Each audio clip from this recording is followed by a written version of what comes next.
सुप्रभात बच्चों, मेरा नाम पायल अग्रवाल है। मैं हूँ आपकी हिंदी की अध्यापिका।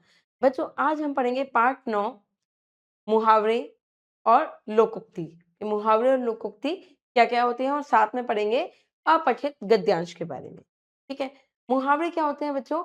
जो अपने शाब्दिक अर्थ को छोड़ के एक विशेष अर्थ को प्रकट कर देते हैं। ठीक है? जैसे आँखों का तारा। अब आँखों का कोई तारा थोड़ी होता है, पर विशेष अर्थ क्या है कि अ, मतलब मैं अपनी माँ के आँखों का तारा हूँ, मतलब कि बहुत प्यारा हूँ। ठीक है? इसका अर्थ क्या निकला? बहुत प्यारा, एक विशेष अर्थ में निकल रहा है। ठीक है? 9-2-11 होना। 9-2-11 होने का मतलब क्या है? कि भाग जाना, एक विशेष अर्थ है कि चोर पुलिस को देखकर भाग गया। ठीक है? लोकोक्ति क्या होती है बच्चे? लोकोक्ति है लोक द्वारा उक्ति। ठीक है? लोगों द्वारा उक्ति, लोक की उक्ति। ठीक है? और अपठित गद्यांश, अपठित यानी कि जो पढ़ा ना गया हो। वो कहीं से भी आ जाए, पर किताब से ना आए, क्योंकि किताब तो हम पढ़ते हैं। पर जो पढ़ा ना गया हो उसे कहते हैं अपठित गद्यांश। ठीक है? चलिए आइए इसको अच्छे से समझते हैं, पाठ के माध्यम से चलते हैं पाठ की ओर। पाठ 9 मुहावरे, लोकोक्तियां और अपठित गद्यांश। ऐसा शब्द समूह या वाक्यांश जो अपने शाब्दिक अर्थ को छोड़कर एक विशेष अर्थ प्रकट करता है, उसे हम मुहावरा कहते हैं। लोकोक्ति का अर्थ है लोक की उक्ति, अर्थात लोगों का कथन, लोगों द्वारा उक्ति। ठीक है? लोगों का कथन। इनका प्रयोग अधिकांश वाक्य के अंत में एक स्वतंत्र वाक्य के रूप में होता है। मुहावरों का प्रयोग वाक्य के मध्य में होता है, यानी कि बीच में होता है। ठीक है? लोकोक्ति का बाद में और मुहावरे का बीच में। अपठित गद्यांश में बिना पढ़े हुए गद्य के अंश आते हैं। अपठित गद्यांश का अर्थ है जो पहले पढ़ा न गया हो। अपठित गद्यांश पाठ्य पुस्तकों से नहीं लिए जाते। ठीक है? किताब से नहीं लिए जाते हैं, बाहर से कहीं से भी आते हैं। फिर कुछ प्रश्न होते हैं और उसी प्रश्न के उत्तर हमें उस गद्यांश, उस पैराग्राफ से देने होते हैं। ठीक है? चलिए, मौखिक अभिव्यक्ति है बच्चों।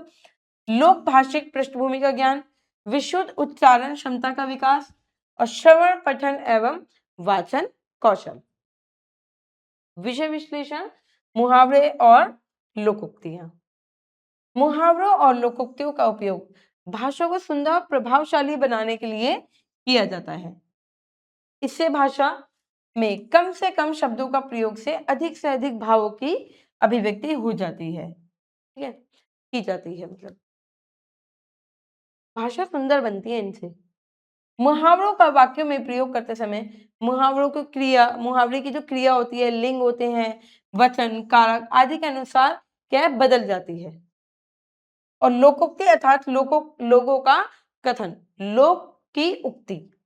लंबे समय से चले आ रहा कोई कथन जब उदाहरण के रूप में प्रयुक्त होने लगता है, तब वह लोकोक्ति कहलाता है। जैसे नाच न जाने आंगन टेढ़ा।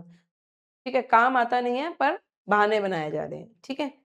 नाच न जाने आंगन टेढ़ा। काला अक्षर भैंस बराबर।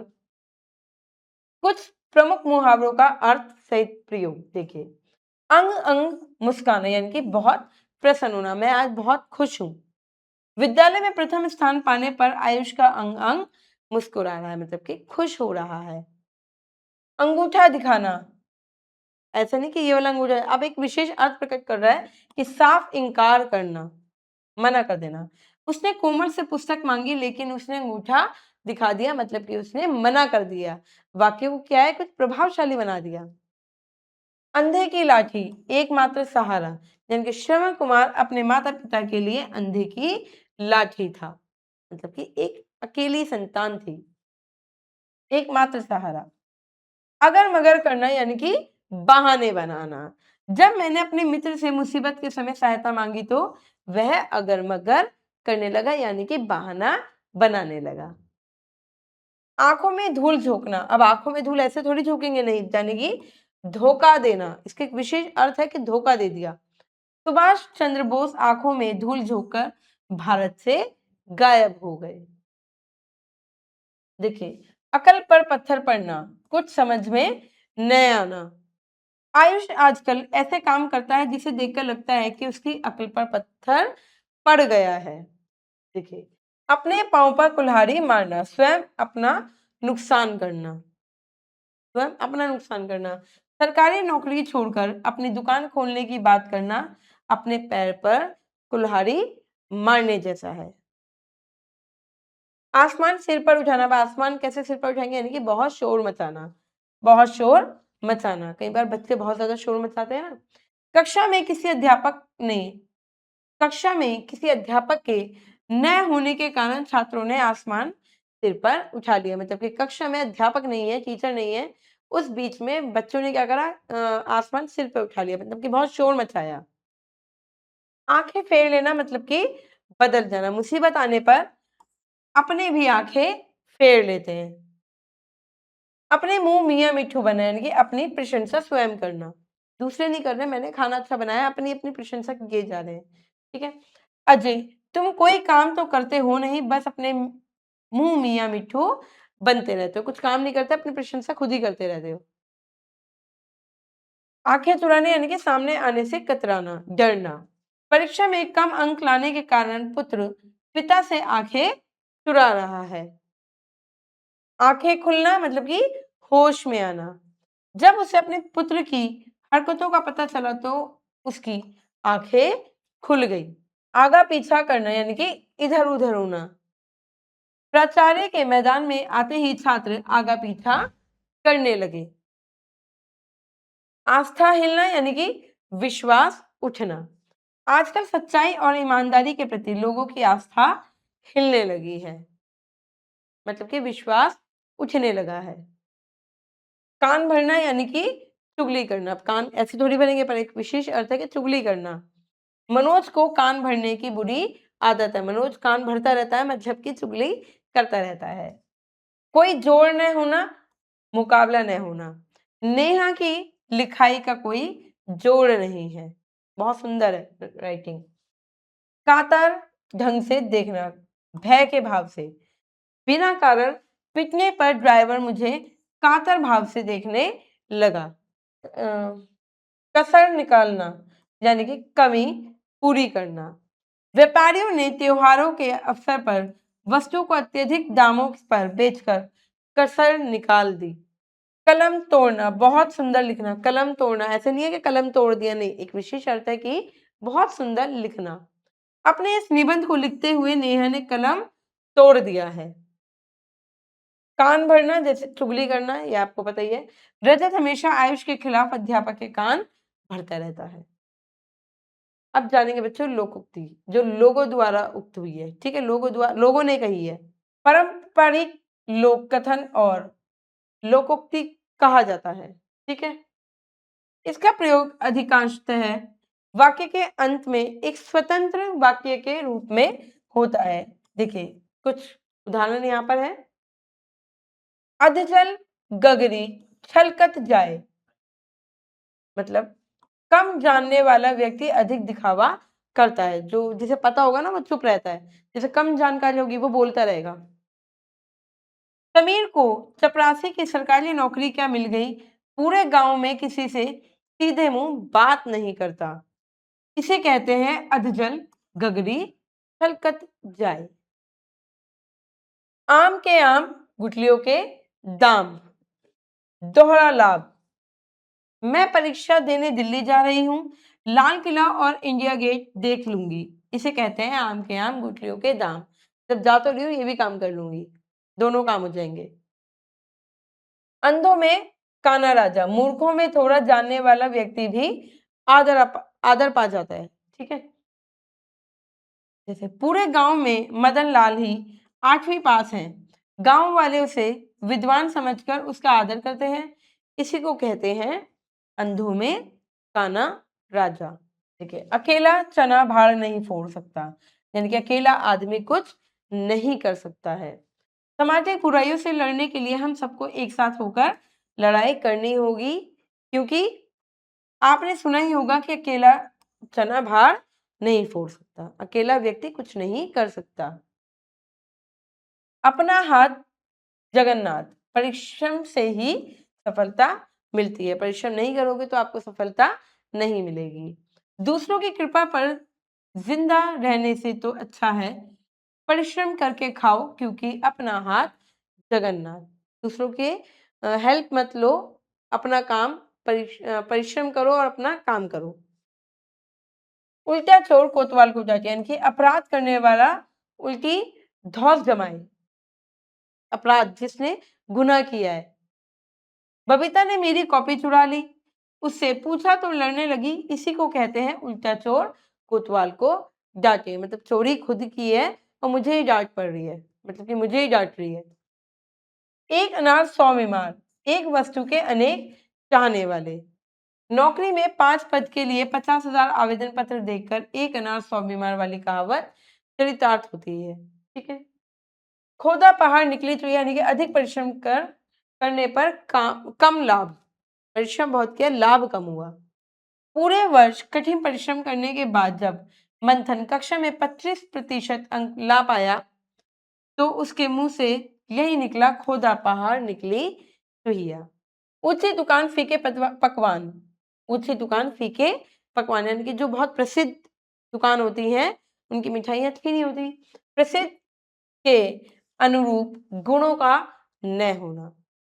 हमने तो इस दुकान का नाम सुनकर इससे सामान खरीदा था, पर वह बहुत ही घटिया निकला। इसे कहते हैं ऊंची दुकान फीके पकवान। दूध का दूध, पानी का पानी, स्पष्ट न्याय करना। राजा विक्रमादित्य दूध का दूध और पानी का पानी कर दिया करते थे, मतलब कि न्याय कर दिया करते थे। नाच न जाने आंगन टेढ़ा, खुद काम न आने पर दूसरों को दोष देना। गाना तो उससे ठीक से गाया नहीं गया और दोष देने लगा तबले बजाने वाले को, जो तबला बजा रहा था, कि तुम्हारी वजह से मैं गाया नहीं सका। इसे कहते हैं नाच न जाने आंगन टेढ़ा। जैसी करनी वैसी भरनी, कार्य के अनुसार कार्य के अनुसार फल की प्राप्ति। जैसा आप कार्य करोगे वैसे आपको फल मिलेगा। शिवम ने दिन रात परिश्रम किया, वह प्रथम आया, लेकिन आयुष ने वर्ष भर खूब मौज उड़ाई, वह अनुत्तीर्ण हो गया, यानी कि फेल हो गया। किसी ने ठीक ही कहा है, जैसी करनी वैसी भरनी। जैसी मेहनत करोगे वैसा फल आप पाओगे। सांच को आंच नहीं, सच्चे को डरने की आवश्यकता नहीं। अगर आप सच बोल रहे हो तो आपको कोई डरने की आवश्यकता नहीं है। जब तुमने चोरी की ही नहीं तो डरते क्यों हो? जानते नहीं सांच को आंच नहीं आती। लेखन कौशल है बच्चों, पारिभाषिक समझ और पाठबोध, विषयगत उद्देश्य परकता का बोध और लेखन ज्ञान और तार्किक विश्लेषण। अपठित गद्यांश देखेंगे बच्चों के। अपठित गद्यांश यानी कि जो पढ़ा ना गया हो। गद्य का ऐसा अंश जिसे पहले न पढ़ा गया हो अपठित गद्यांश कहलाता है। अपठित गद्यांश किसी भी कहानी, लेख, निबंध आदि के अंश हो सकता है, कुछ भी हो सकता है। गद्यांश में से कुछ प्रश्न पूछे जाते हैं जिसका उत्तर गद्यांश में से ही छाट के हमें दिया जाता है। ठीक है, हम देते हैं उसका उत्तर। इसके द्वारा छात्रों में किसी भी लिखित सामग्री को पढ़कर समझ पैदा करने के कौशल का विकास किया जाता है। इन प्रश्नों का उत्तर देने के लिए अनुच्छेद को 2-3 बार हमें पढ़ना होता है। ठीक है, पढ़ना चाहिए। इसके बाद अनुच्छेद के नीचे दिए गए प्रश्नों के उत्तर अपने शब्दों में लिखने चाहिए। भाषा स्पष्ट और शुद्ध होनी चाहिए। ठीक है, पता चलना चाहिए कि आप कहना क्या चाह रहे हैं, कि उस गद्यांश में ऐसा क्या है। अपरिचित गद्यांश के कुछ उदाहरण है बच्चों। देखिए, संसार में शांति, व्यवस्था और सद्भावना के प्रसार के लिए बुद्ध, ईसा मसीह, मोहम्मद, चैतन्य नामक आदि महापुरुषों ने धर्म के माध्यम से मनुष्य को परम कल्याण के पथ का निर्देश दिया। अब किंतु बाद में यही धर्म मनुष्य के हाथ में एक अस्त्र बन गया। धर्म के नाम पर पृथ्वी पर जितना रक्तपात हुआ उतना किसी कारण से नहीं, पर धीरे धीरे मनुष्य अपनी सद्बुद्धि से धर्म के कारण होने वाले अनर्थ को समझने लग गया था। भौगोलिक सीमा और धार्मिक विश्वास जनित भेदभाव अब धरती से मिटने जा रहे हैं, मिटते जा रहे हैं। विज्ञान की प्रगति तथा संचार के साधनों में वृद्धि के कारण देशों की दूरियां कम हो गई हैं। इसके कारण मानव में घृणा, ईर्ष्या यानी कि जलन, वैमनस्य कटुता में कमी नहीं आई। मानवीय मूल्यों के महत्व के प्रति जागरूकता उत्पन्न करने का एकमात्र साधन शिक्षा का व्यापक प्रसार है। ठीक है, शिक्षा ही है। अब प्रश्न है बच्चों इसमें और कुछ उत्तर दिए हुए हैं, मतलब कि ऑप्शन आपको दे रखे हैं। ठीक है, कि मनुष्य अधर्म के कारण होने वाले अनर्थ को कैसे समझने लगा था? कि संतों के अनुभव से, घृणा, ईर्ष्या, वैमनस्य, कटुता से, अपनी सद्बुद्धि से या वर्णभेद से। अब आपको इसमें से देखना है, सोचना है, तार्किक शक्ति लगानी है और इसका उत्तर आपको इन प्रश्नों से देना है। पर इसका आंसर आपको 2-3 बार ये गद्यांश पढ़ना पड़ेगा, तब ये आपको आंसर सही मिलेगा। ठीक है? यहाँ पे बहुत सारे दिए हुए हैं और उसके फिर बहुत सारे गद्यांश दिए हुए हैं, फिर कुछ प्रश्न दिए हुए हैं जिनका आपको पढ़कर हल करना है, पर आपको 3 से 4 बार ये पढ़ना पड़ेगा बच्चों। ठीक है? देखिए बहुत सारे दिए हुए हैं इसमें, जो आपको पढ़ना है और इसके आंसर उत्तर देने हैं। बौद्धिक कौशल है बच्चों, विषयगत वैशिष्ट्य की पहचान एवं बोध, शाब्दिक शुद्धता का अवबोध, प्रकृति और स्वरूप निर्धारण, सार अभिज्ञान और समझशीलता का विकास। चलिए अभ्यास करते हैं। सही उत्तर पर सही का निशान लगाएंगे। मुहावरे होते हैं बच्चों वाक्यांश। विशेष अर्थ में प्रयोग किए जाने वाले वाक्य के अंश कहलाते हैं मुहावरे। क्या कहलाते हैं? मुहावरे कहलाते हैं। लोकोक्तियां का कथन है बच्चों लोक कथन, यानी कि लोक की उक्ति, लोगों द्वारा उक्ति। अपठित गद्यांश होते हैं बच्चों जो पढ़े न गए हों, जो हमने कभी पढ़े ना हो। ठीक है, चलिए आगे बढ़ते हैं।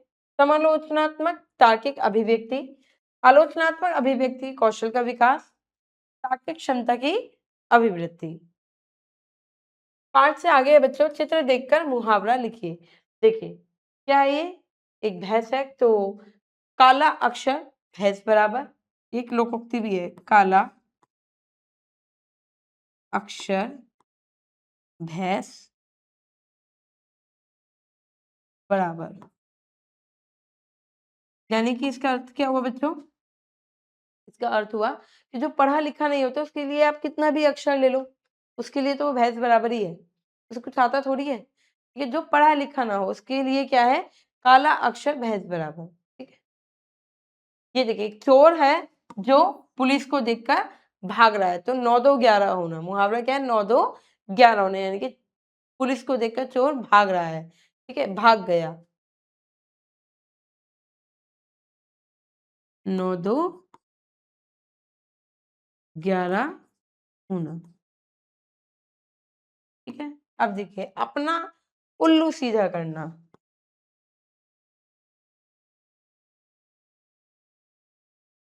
अपना उल्लू सीधा करना। अपना उल्लू सीधा करना। इसका क्या अर्थ हुआ बच्चों? इसका अर्थ हुआ कि अपना काम निकलवाना। ठीक है, अब स्वार्थ के कारण अपना काम निकलवाना। ठीक है, चलिए आगे बढ़ते हैं बच्चों। ये भाषा अध्ययन है, ये आपको खुद से करना है। कुछ मुहावरे हैं जो आपको लिखने हैं। ठीक है, जिनके अर्थ लिखने हैं आपको। ये आपकी गतिविधि है बच्चों, ये आपको लिखनी है। किसी बाल पत्रिका या अखबार के बच्चों वाले पेज से कोई कहानी लीजिए, उस पर अभ्यास के प्रश्न बनाकर उनके उत्तर लिखिए। कुछ कहानी आपको देखनी है वहां से और खुद ही प्रश्न बनाना है और उत्तर भी खुद ही लिखना है। ठीक है, देखिए बॉक्स में कुछ चित्र दिए गए हैं, जैसे कि आप देख रहे हैं। उन चित्रों को ध्यान से रखकर कुछ ऐसे मुहावरे लोकोक्तियां ढूंढ के लिखिए जो उनसे संबंधित हो। जैसे आंख है बच्चों यहाँ पे, तो आंखों का तारा। ठीक है, कान भरना, आस्तीन का सांप, काला अक्षर भैंस बराबर। ऐसे ही आपको ये कुछ ढूंढने हैं और लिखने हैं। ठीक है, आशा करती हूँ बच्चों ये मुहावरे और लोकोक्तियों का अर्थ आपको समझ में आ गया होगा। अब मैं मिलूंगी आपसे अगली कक्षा में। धन्यवाद।